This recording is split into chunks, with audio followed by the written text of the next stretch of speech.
我有冰淇淋。早上好，中国，我有冰淇淋。我很喜欢我很冰淇淋。喜欢冰淇淋。We actually been chilling because we've been skiing all day.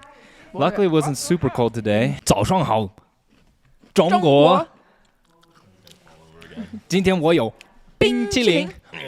我很喜欢冰淇淋。All right, everybody.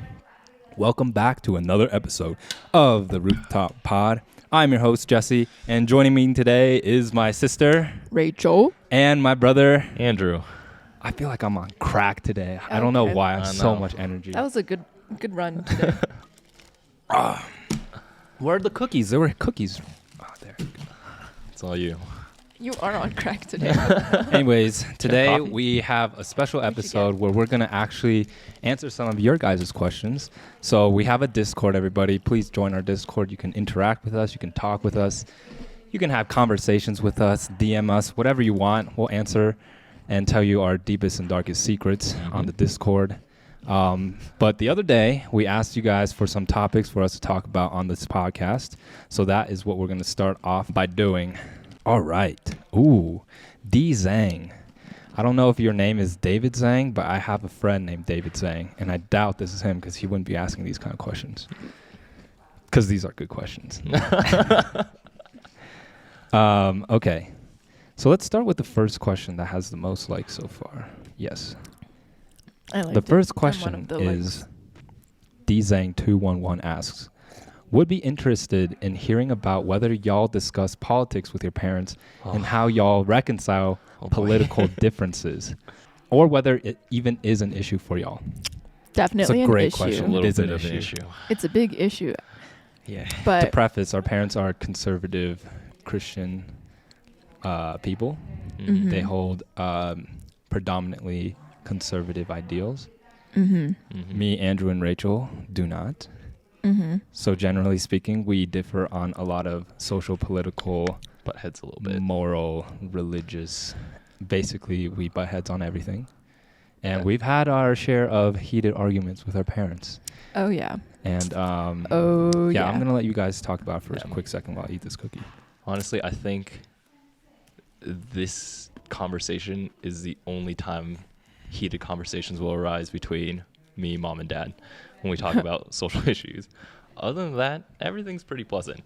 But I have some anecdotal stories to share, especially during 2020. I feel like COVID. Pandemic. That's when a lot of things hit the fan. Oh, yeah. Oh, yeah. Because it was just me and Andrew at home. So we were trying to explain a lot of the, I don't know. Okay, keep going. Not home. Yeah. We were trying to explain a lot of the injustices that were happening, and so that leaked into a lot of other political issues that we had been wanting to talk to our parents about and maybe try to sway them in certain directions, and it did not go well. No, it did not. Yeah, but Andrew, you can go ahead and explain. Well, I might take this other anecdotal story first because I think this one really defines how I think I'm starting to approach conversations like this with our parents. Okay. Because at this point, me, Rachel, and Jesse have tried to explain our political stances and our more social left-leaning stances, and our parents don't really budge. Not really, but I think it's only on hot button issues like LGBTQ rights and abortion, things like that. But I think in terms of economic, in my mind, I'm a big proponent of educational equality. Right. And when I talk to mom and dad about it, they usually end up being on the same page. Right. And that's obviously a more left. Let's just talk about stuff that we differ on. Yeah. So going back to the LGBTQ plus rights, the ones that they are less flexible on with their stance. They're sternly against that. Sternly against that. But I remember a couple years back, I was scrolling through Facebook and I was like, one of our youth group leaders, she got married to another girl. And this girl from our youth group was very much looked up upon. Yeah. All the parents loved her. She was a great student. She was a great leader for the youth in our church. All the kids really liked her too. All the kids really, loved her. Liked her. And I was like, oh, Mom, like, did you know that this girl, I'm not going to say her name, got married to this girl? And my mom's like, oh, or our mom's like, oh, she had a girl? I'm like, no. She got married to a girl. And Mom's reaction was like, oh, I can't, like, disgusting. Like, she was disgusted by it. That's what she said. Yeah, exactly. And Philip, our little brother, was sitting at the kitchen counter. And then that's when I told Mom, I'm like, hey, like, this isn't okay to have that reaction when talking about this. I think more so importantly because Philip, at that age especially, is very impressionable. And I don't want him or John to have all these prejudices and biases, especially when they interact with their schoolmates. I think Mom and Dad are pretty good at hiding how they feel about these things when interacting with people like that. Whereas when they react like that in front of their children, they might not know that they should mask that feeling when they interact with other people. Yeah. I think, I mean, like I said, I think Mom and Dad at the core of things are really loving people, and they still do believe in the separation between sin and the person. So even though they believe like homosexuality is a sin, they're able to still love the person, which I think I respect a lot. But they also have so many they view this homosexuality with all the stigmas and everything tied to it. I think a lot of it is because they actually haven't met because they've only heard about like the culture of homosexuality that's very heavily stigmatized, and they have all these ideas of what this is all about. And they also live in Ohio. And the media is very also right-leaning, so it just perpetuates everything that they think. So honestly, I mean, for me, I think growing up, I also in Ohio, growing up in a conservative Christian family, I also held my own prejudices. They weren't really strong, but like once I went to college and then med schools, and I met, and a lot of people from the LGBTQ community became my friends.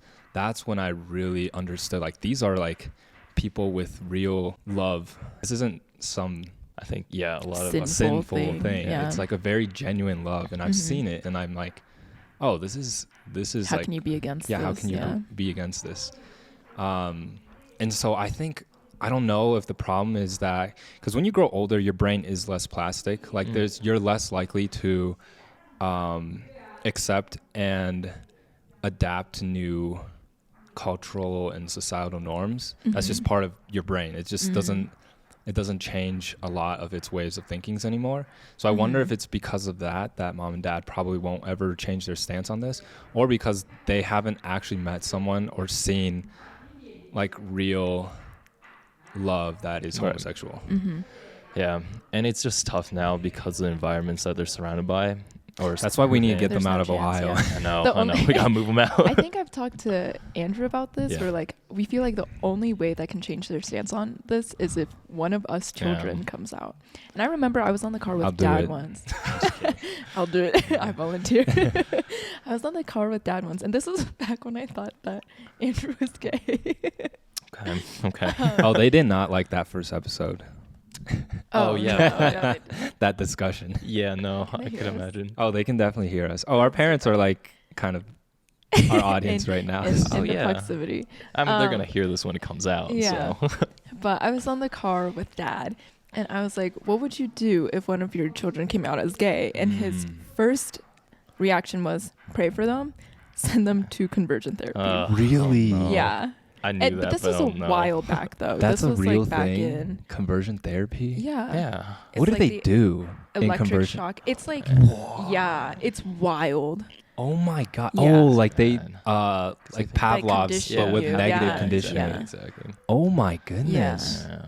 That is terrible. Yeah. It's pretty bad. Yeah. Crazy. That's like inhumane. Yeah. That actually exists. I think there's a Netflix show on this. Oh actually. my. Yeah, I know there was like a thing in Indiana where they did that. How's that legal, but like abortion isn't? That's crazy. You tell me, You I was tell me, my not killing them, I guess. Dude, the thinking of like conservative right wing people is, well, okay, on either ends of the extreme. The thinking is very backwards. Extreme. Yeah, it's always the extremes, but still, like that is crazy. did Dad know that's what goes on during conversion therapy? I don't know. I mean, that's Like just he what would be okay with answered. his child like Being getting electrocuted. Just shocked. Oh my goodness, no. Yeah, that's terrible. Yeah. Yeah, that's this talking about this subject is the only time I've ever like felt true anger towards my parents. A little bit, yeah. Because of like the sheer misunderstanding and ignorance on this subject is so frustrating that The unwillingness to see anything any other way. yeah. It Because when Andrew and I were talking to Dad over COVID, Oh. I remember what we were arguing about was whether or not Yep. gay couples could be parents. okay.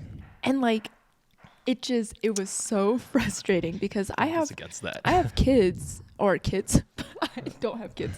I have friends who are children of like gay parents, and like they have loving moms. They were Yeah. raised very Oh, yeah, well, like it's a- outstanding children, right? It's the same thing as a Yeah. heterosexual two-parent like Exactly. home. It's Exactly. almost the exact same. Exactly. And like Dad was just like, no, that's unacceptable. And it just grinded my gears. Yeah. Is all I can say. I will say, I think they have made some baby steps. Okay. Very, very small baby steps. Okay. But I remember back in, 2012, legalization of same-sex marriage. Yep. Our church, our parents, everyone within our church, very against it. Sure. But recently, I think you were in this conversation too, right, Rachel? Dad was like, yes, I'm okay for gay people to be legally married, because the caveat there is that the legal like act of marriage isn't like the biblical like unification. That's how I explained it to Yeah, Mom and exactly. Dad. Interesting. And I they don't were know if okay with that Dad- idea. Are they? Oh. Well, they're not gonna. Because that's how I explained it to them, but I don't I think they think- were okay with that. Oh, were 'Cause they not Dad- okay? I'm giving No. them too much credit. Oh no. I remember Dad saying the one thing that he dislikes about the LGBTQ community is the aspect of pride. Like he hates Yes. Oh, the God. idea Hates- of pride. got like real. Pride Month? Yeah. Yeah. they're and, Oh, just- like the Pride celebration. parades. Yeah, the celebration Oh. of being homosexual. Well, the thing is, the celebration doesn't affect that at Yeah, all. But no. like, Yeah. it's totally within your rights to be like, oh, like they're a little too sexually explicit in their like parades and stuff. Like, I Yeah. don't want my children to see this. I also don't want to see this. It's totally okay to Right. be like, I don't want to look at this. But I think where I draw the line is like, to be against the idea of being able to celebrate your Right. identity. That's kind of where I draw the line. Yeah. Yeah. Is there anything else that you guys feel like you differ with Mom and Dad, socially, politically, otherwise? We disagree with them economically. No. Or, Socialism? but it's not heated. Yeah. Yeah. It's a lot easier to have more calm discussions about economics. I've had more heated discussions with Jojo about economics than I have with Mom and Dad. It was so funny. Really? Oh my goodness. You got heated with Yeah. Juju. I remember after, I think it was this time last year, where we were talking about it. And after our conversation, I Okay. got home and he sent me a book. I forget the book's name, but it was by Thomas Sowell, which, if you don't know, is a very like economically conservative person. Hold on, let me look up. It was like New Economics or something. Okay, what was the basis of the idea that you disagreed with the most? Was it I like trickle-down cannot economics or remember. something? Oh, okay. Probably, most likely. Basic Economics by Thomas Sowell. And that, when I got that book, it's a thick book too. It's like this thick, right? I got Black it. I just rednecks? started. What is this? Thomas Sowell.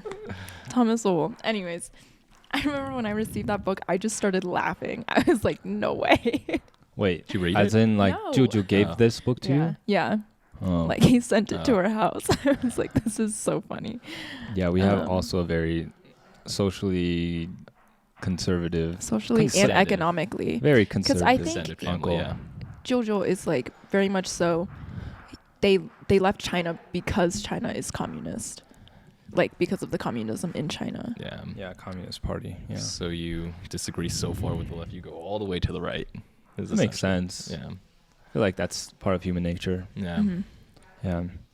Again, both extreme sides are bad. Yep. So I agree. Okay, so let's go on to the next subject. Oh wait, should we talk about how we reconcile these things with mom and dad? Yeah, we don't. Yeah, we just kind of. I think we realized that like this wasn't worth fighting about. Yeah. Because we value our relationship with our parents enough, where it's like we'll can set aside our try differences. like Exactly. pushing them, but at the end of the day, it's not worth. We've like shed the a lot friction of tears over this and a lot of yelling. Yeah. At this Oh, point, yeah. like Yeah, it's yeah. not worth like breaking our relationships with our parents Right. over this subject, because it doesn't actually at the end of the day really affect us or our friends. Our As long circles. as they don't vote. Just kidding. Everyone should vote. However.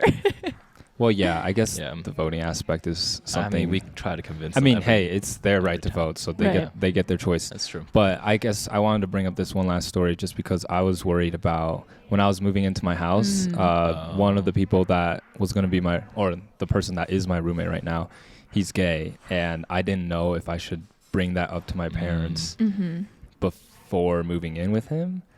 Obviously, they don't really have a say in this subject, but I was talking to you guys about it, where I was like, Yeah. oh, is this like fair for me to like, because mom and dad come to visit me and they also stay with me sometimes. Like, is it fair for me to bring their opinions into this? But as it turns out, like one of you guys told mom and dad that my roommate was going to be great. Yeah. It was me. Because I was like, oh, Yeah. should I tell him? Should I not? And I was like, I'm too scared to break the news. Rachel, can you do it for me? It was really funny because one of my friends, because I asked my friends how I should tell my parents this too, and one of them was like, okay, tell them that you crashed the car and then say, just kidding.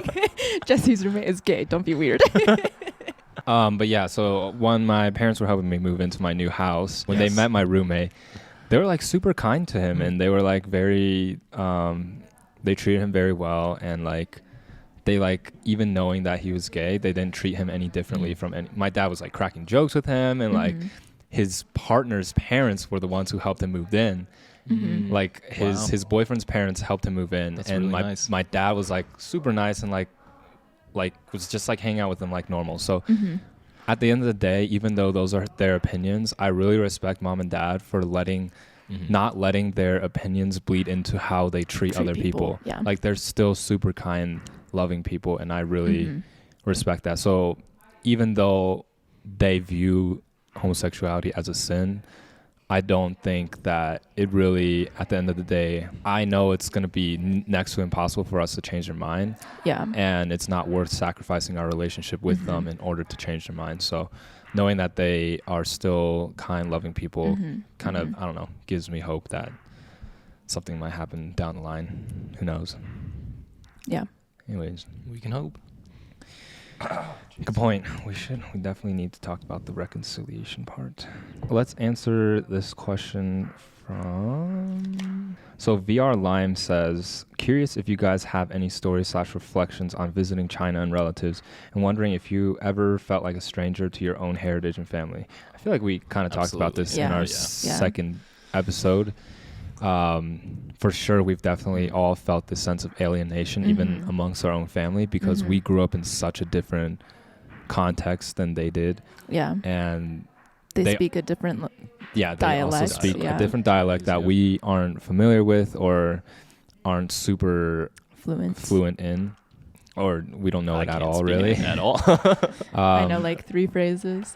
So that language barrier, I mean, they can all speak Mandarin and we can all speak and understand Mandarin, so that helps bridge the gap. At least we aren't like completely unable to communicate. That level of communicate, but like people who you consider family, you like generally people think that you should be really close with your other family members, right? That I don't think we'll ever be able to have, just because there is that physical barrier of us being here and them being in China, but then there's also that language barrier And a cultural barrier too. Yeah, because and I a cultural remember barrier. I was trying to talk to one of our cousins when I went back by myself, and it's just like there's nothing really much in common between schools. So it's not in the same way where the college experience in the US is generally pretty similar. So like when you catch up with old friends or when you meet new people, you can talk about college experiences and have those shared experiences. But like in China, the whole system is just completely different. So on the one hand, yes, it's a good learning experience, but on the other hand, it's not like the relatability that most relationships are built on. Right. Yeah, I mean, so there's like our one cousin Fang Ying, who who is going to school in New Zealand for interior design, and she's pretty fluent in English, or at least I think she's getting there. And she's like on social media, like American social media, like Instagram and stuff. And I think she's like becoming more and more westernized, where I feel like she's from our family village. She got out of our family village because she's an incredibly talented interior design person. And she is now like in New Zealand studying to do interior design. And because she's culturally becoming more and more westernized, I feel like our ability to relate with her is, and I feel like at the end of the day, she's going to be the liaison between us and our family village in the future. Because once, and I've talked about this, once mom and dad pass, like, do we have like like a reason, or like are we allowed back into our family village? And we're not really close with any of our other cousins, but I think I've kind of established a pretty good relationship with Fang Ying last time I went back to China. And I think she's still super close with all of our cousins, obviously. And yeah, I think we'll still have that connection, luckily. Yeah. But we have mom and dad for a while, so. I think my biggest thing when thinking about that is like, who are we going to stay with? Because usually when we go back, we stay with Ye and Nai. Yeah. And then their place is going to be Cong's place. By Cong, But we have a decent connection with Cong. I mean... Yeah, I remember last time I don't know the last time you saw him. It might have been 08, man, or Can 07. You move closer to your mic? Yeah. The last time I saw, dang, you haven't been back to China. You're such a bad Chinese kid. I think our most frequent trip was all of our last trips back, and then COVID hit. No, mine was I went 2018 and 2019. I went 2019. 20. You went 2019. Or 2018, sorry. Wait, you went 2019? I went before I went to Japan. Yeah, I went with dad. It was just me and dad. Okay. By myself, junior year. Yeah. Ah, shoot. Okay. Yeah. Well, I want to go back. We can't go back right now. Yeah, going back now is hard. But yeah, I was on a long train ride with Cong, and like, and I had packed us like a bag of like 小龙虾. What is it called? The crawfish. Yeah. Is it just called 小龙虾? But it's not that. No. It sounds wrong. 小笼包. I mean, 龙虾. No. Yeah. 龙虾 is crawfish. Mom, how do you say crawfish? Oh, no, 咳嗽. Crawfish. 那个小的 lobster 叫什么？小龙虾. I was right. Okay. Yeah, 小龙虾. Anyways, Nai had packed us like a bunch of 小龙虾and like some ramen for our long train ride, and I love what are they called? 外婆. 那个 Mom, the train, China the train 叫外婆. Wait, what? 叫什么？I know. 那个有 bed 的那个 train. 卧铺. I was like, what? 外铺. No, 叫什么？卧铺. I love those trains. The 卧铺. The sleeper trains. The trains with the beds in them. Yes. Where you basically feel like you're like doing like a sleepover or whatever. So I was on one of those with our cousin Cong, and we're just chatting like before we were heading to bed. We're just like, oh, this is a great memory. We were just like eating crawfish and ramen and just like talking about life. And I was just like, man, I really wish we could connect deeper, because like my Mandarin's only so good. Right. Like the only things we could talk about was like how we both love video games and played League of Legends. And we were talking about the characters that we liked using and stuff. And I was like, dang, this is so fun. Yeah, he plays League. It's the world's most famous game or popular game. And I was like, wow, this is like so enjoyable. Like if I had,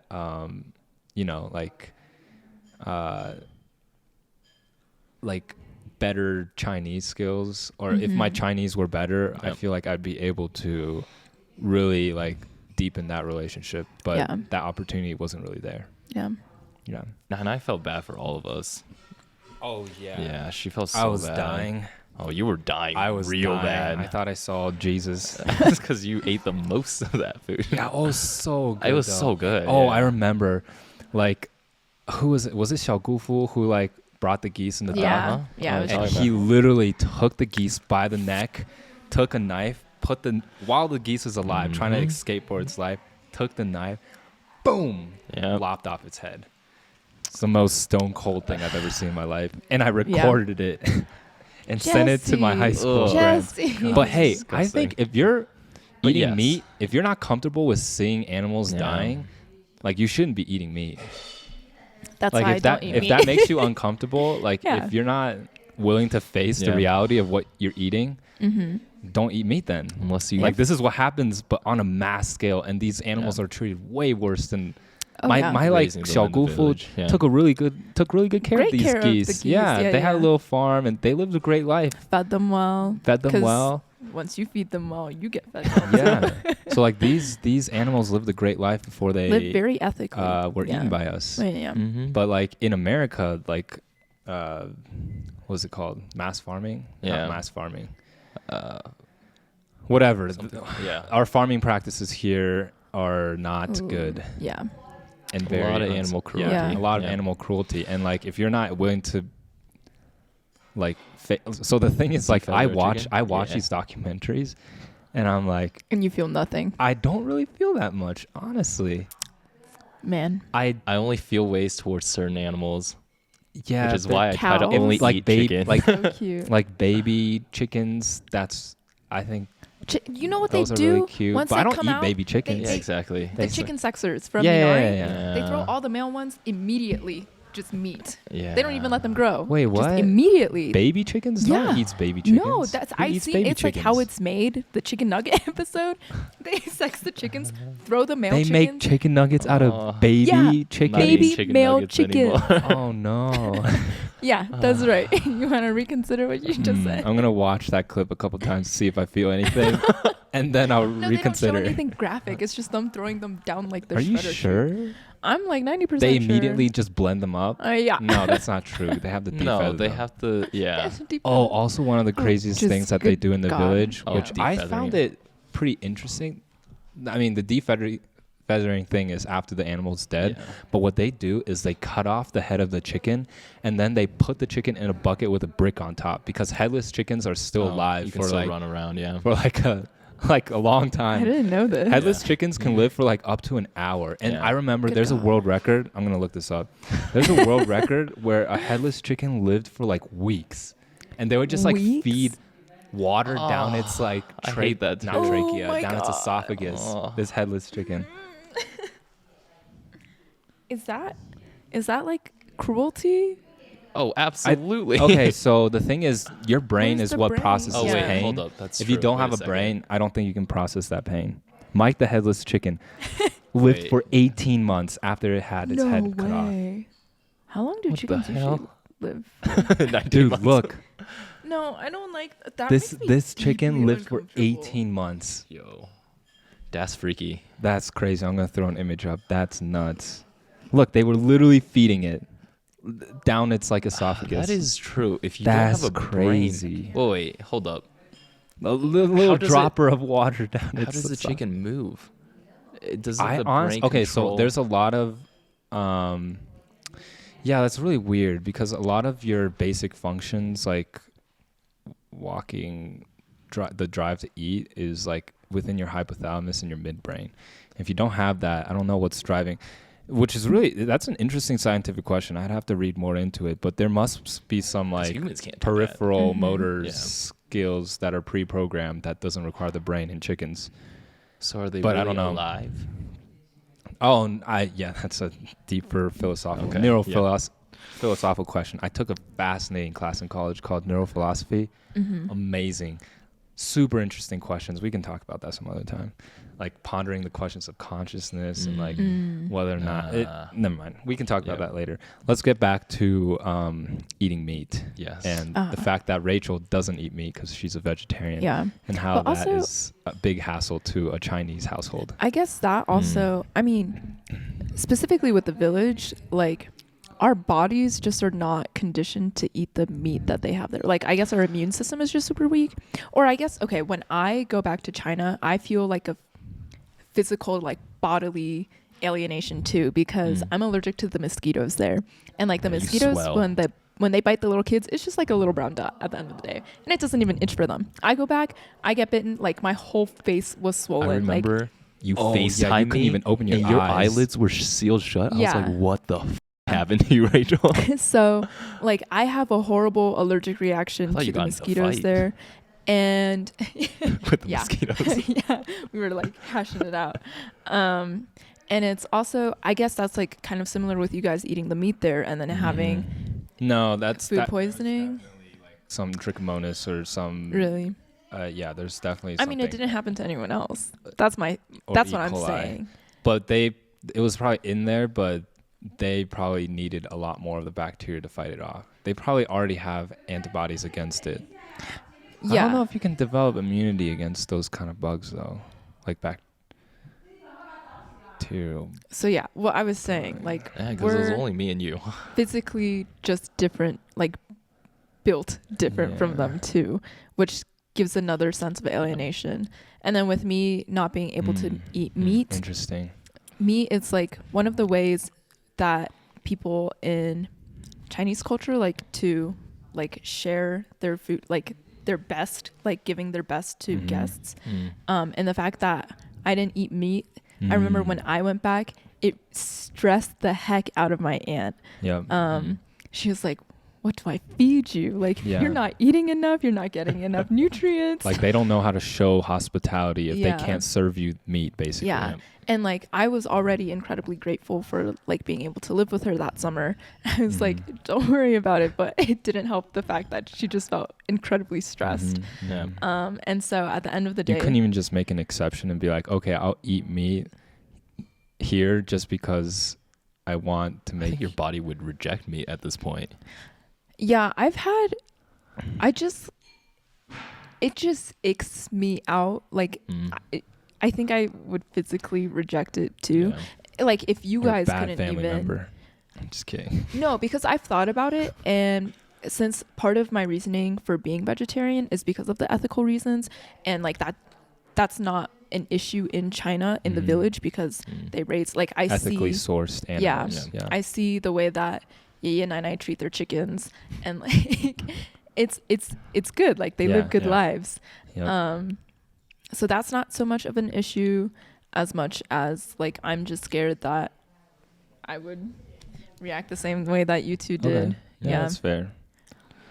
But damn, was that rabbit and that goose so good? It was The so. rabbit I was ate so good. so much of it. That's That's probably like why I had you a had the stomach worst virus. reaction. I ate a moderate amount. I was. Oh, that was the worst night of my life. I remember just being in this so in the village restrooms, they're all super muddy and like not clean, and they smell like poop because the poop doesn't really go anywhere. Just a hole in the ground. Yeah, and I was just like They have toilets bent. now. wait, no, Yeah, yeah. They have toilets now, They but have it still the smells bad. squatty potties. Yeah. Anyways, I was Yes. bent over the toilet and just like puking and like just like it was coming out both ends, and I was like lightheaded, volume depleted, and I couldn't see straight, and mosquitoes were biting me. I was getting like That's when they Oh my get God. you. At Is when you're night, in the bathroom. When you're at your And- most yeah, vulnerable and state. yeah, and I was just like, and I was sweating. I was just like in so much pain, and I was like, wow, I wouldn't mind just like dying right now because like Oh my gosh. I was itchy. I was puking. My stomach hurt. I was basically in and out of not consciousness, but like I was just like so lightheaded because of like all this contents and like liquids that I puked up at that point, and I felt really bad that I had such a violent reaction to that food. But like, hey, what doesn't kill you make you stronger. So I was, I came out a better man from that experience. That's a really interesting thing though, like thinking about like how you being vegetarian kind of alienates you even further from the village or from our people, just because like meat is such a centerpiece to every single meal in Chinese culture. Like you're almost like, are you disrespecting the culture by by being vegetarian? And that's how I felt. It's like I feel bad that I can't take part in something that they take so much pride in. Yeah. That's interesting. I've never had to wrestle with something like that. But what is called being vegetarian? 吃素, or like in China, it's becoming a thing. It's like a trend now as people are realizing health benefits of being vegetarian, and like as China becomes more and more westernized, these ideas are going to spill over. Yeah, because I remember when I went back to Shanghai with Da Yi, our other aunt, she took me to like a fully vegetarian restaurant. Wow. Oh wow, those Yes. exist in China. Yeah, that's great. Yeah. I think. Okay, great. Let's wrap that subject up and go to the next question. Let's end on one more question here. That question was from VR Lime. Thank you for asking us that question. We're switching it up a little bit. Dzang211 says, or asks us to talk about letting go of our first loves and what is a true deal breaker in a relationship. Okay, so I'll start off because I was not the one who had to let go or initiate the breakup in my first love relationship. And I think when you're in your first serious relationship, it's really hard to know when to stop because you haven't, like, you don't know how bad things can get, and you also don't know how good a good relationship is supposed to be.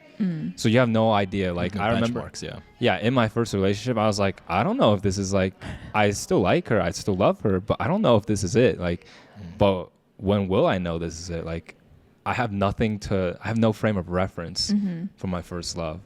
And I was just like, I don't know when to let go. And even when we broke up, I still didn't know how to let go because I was like, well, my relationship was different. It was pretty toxic in the sense that we had broken up a bunch of times, or she had broken up with me a bunch of times, and she'd always gotten back with me. And so I always held on to hope. But I remember during my first relationship, like, I had no frame of reference of what is true love and what a healthy relationship really looks like. Do you not think that you get that from witnessing other people in good relationships? So I thought I had friends who are in solid. I mean, you can see what happy couples look like on the outside, but you never know what's going on within the relationship. Like, my best friend was in a really happy relationship until they broke up. Like, I didn't realize that they were struggling. Like, they, on social media, whenever I saw them in person, they looked like they were super happy. Right. But then the day they broke up, I was like shocked. I had no idea it was coming. I had no idea they were having problems for like over a year at that point. Once I caught up with my friend afterwards, like, they were at the face of it, they looked like they were a happy, healthy relationship. But like underneath the hood, like, they were, it was pretty toxic, basically. Yeah, and I think people viewed my relationship like that because, like, on the surface, it looked like, well, because you knew what was going on, but like people who didn't understand what was going on. I remember one of the first times she broke up with me, a lot of people found out and they were really shocked because they were like, "Oh, I thought you guys were happy. You guys look happy on the surface." And this was like my first year of med school. I remember a lot of people were really shocked when that happened. And we ended up getting back together, kind of figuring things out at that point. But ever since then, like, I think people had recognized that we had problems, but like, I still couldn't like figure out, like, Dzang asks, like, how do you know what is a true deal breaker? Like, before my first relationship, I didn't know what was a true deal breaker until now that I'm outside of the relationship. I have deal breakers now. Okay. Because you form those deal breakers after you realize what doesn't work for you and what does work for you. I see. Yeah. Rachel, I know you probably don't have anything to say on the subject. Yeah, I've never had a first love. Yeah. Anyways, no surprise there. No surprise, excuse me. Yeah, I mean, for me, I think his first part of the question of letting go of your first love, because I think I was in love and I always have love for my ex, but it was a lot easier for me to let go and move on in the relationship because I realized towards the end of the relationship, we were just going down two separate paths in life. And we ended up, incompatibility of just like where we wanted to end up, like, in life, both like physically and like what we want to do in our life. It just was two completely different paths. And yeah, we were just not aligned there. But yeah, I think recognizing that and realizing that wouldn't work made it a lot easier to part ways. Yeah, so basically the killer to like holding on to your first love is like hope. Mm-hmm. Once you realize that and you have to derive that hope on your own or cut that hope off on your own. Mm-hmm. Or sometimes it's done for you. So like I think I had that hope until I held on to the hope of us getting back together just because we had gone back together so many times. I held on to that hope until I found out that she was like dating someone else or seeing other people. Then it hurt so bad, like for like a month or two.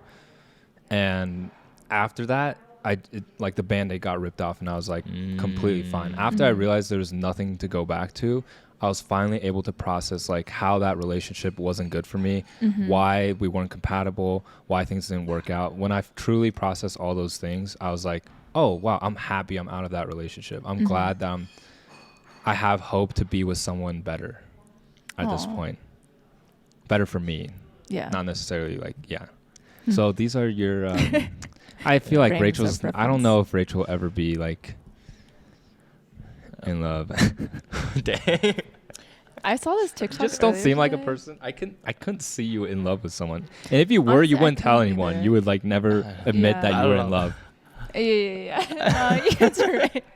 I think like part You of got a me lot is of aspects of toxic masculinity within you. me. Yeah. I think so too. You like I are think I'm too. a You man. don't like. I like my independence. I don't like the idea of like changing who I am for another person. Sure. That's yeah, not the that's- toxic masculinity part. Wait, hold on. What's the toxic masculinity Just not like part? opening yourself up to love, Emotional vulnerability. emotional vulnerability, I with think okay. I think or maybe part you of just that haven't is met the right because person. yeah. In Oh. high school, I used to like not trauma dump because I had no trauma. I just like rant to everyone would about all the complain, problems. Yeah. Well, okay, not complaining necessarily, just me. It wasn't like super negative. It was just me talking about like every single aspect of my life. And then I was like, maybe I shouldn't do that to random people.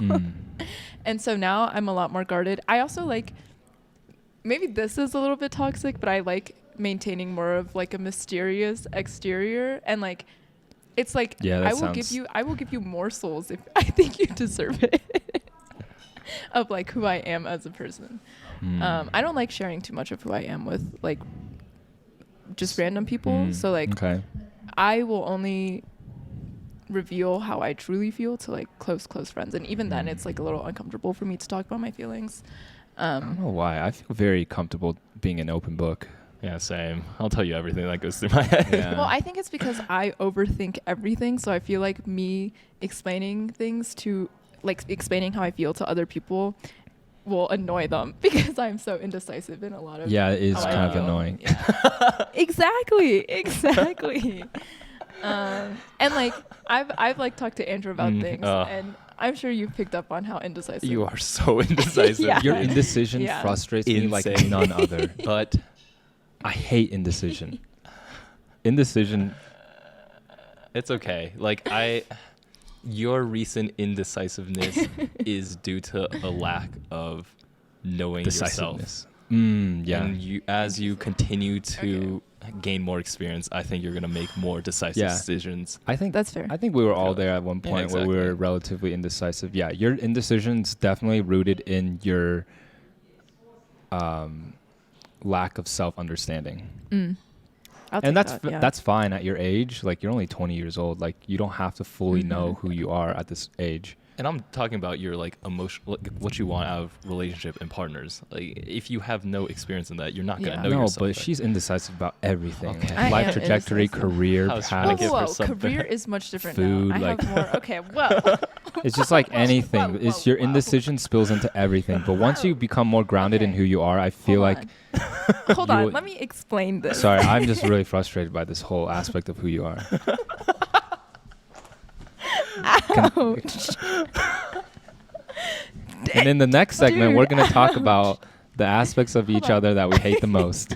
Hold on. Okay, the way No, that that's I've actually what I explained want it, to talk about. Okay. We'll do that in the next pod that we're going to record with tonight. indecision, I think it's also deeply rooted in perfectionism. It's like I'm so scared of making mistakes or like doing the wrong thing because I want the most out of any experience, right? So when it's choosing food, I want to be the most satisfied I can be. And so that's why I go back and forth so often because I don't know what is going to satisfy me the most. And then also like over the summer, I remember you were really pissed at this too, but like choosing a trail to go on to hike. Okay. I said like 20 different options and I was like, choose one. Yep. And Jesse was like, you just choose one. And I, for the life of me, could not. It was like the hardest thing ever because I wanted to do all of them. I just didn't know which one to do with you guys. Anyways. And the thing is, being more grounded in yourself, you realize that these things don't matter. They don't matter that much. Like, it doesn't matter if you choose one trail and you miss out on going on another trail. Like, that fear of missing out, once you really know who you are, it doesn't matter that much anymore. Okay. Please. I agree with this one. Find yourself. Don't be indecisive anymore. I'm working on it. But it's also like I don't feel super strongly about a lot of things either. So it's yes, like, and that's whatever. also something that you'll develop. You'll become, and even like if you don't feel super strongly about any of the options, you'll just go with one and go with that one without regret or looking back. Once you become more, Yeah, I have a lot of regret. I mean, you know, like the one guy from Where the Miller says, no regrets. No regrets. Hey, that should be our sibling tattoo. No regrets.